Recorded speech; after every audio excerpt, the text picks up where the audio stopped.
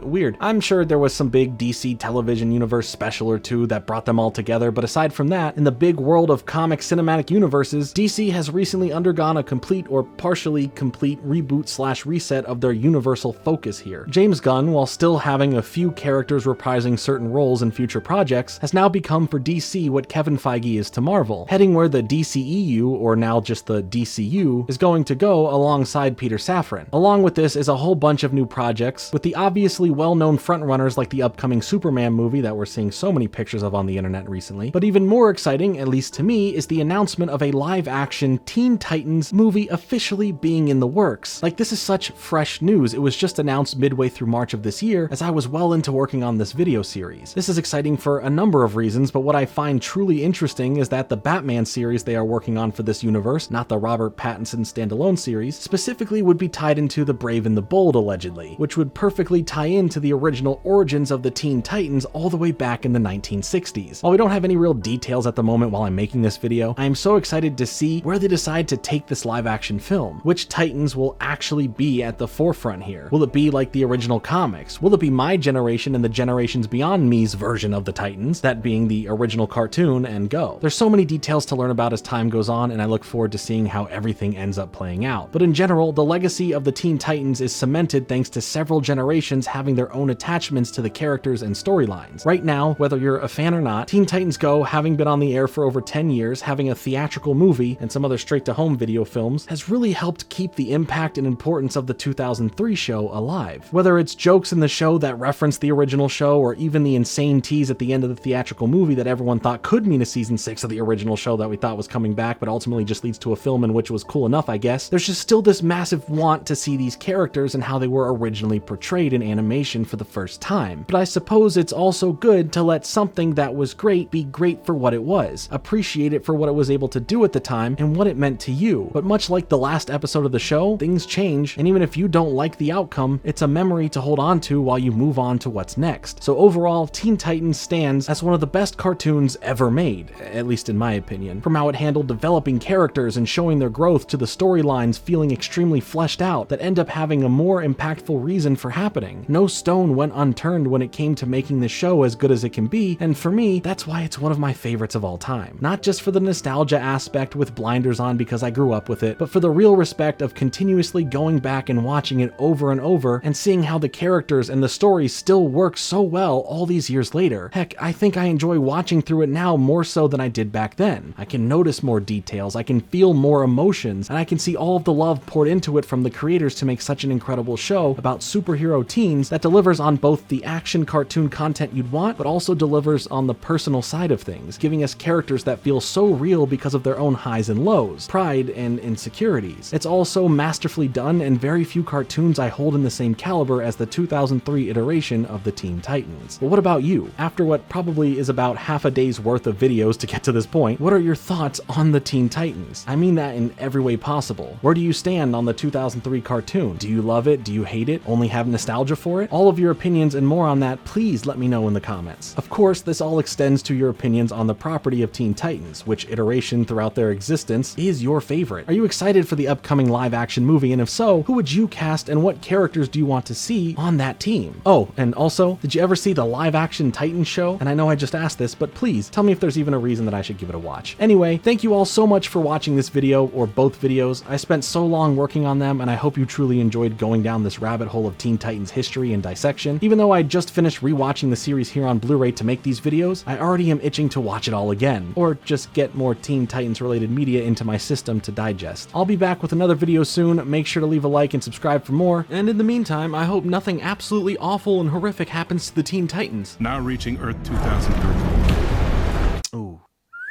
Tough break. Now, if you'll excuse me, I'm going to continue spinning that Robin toy I still have. See you later.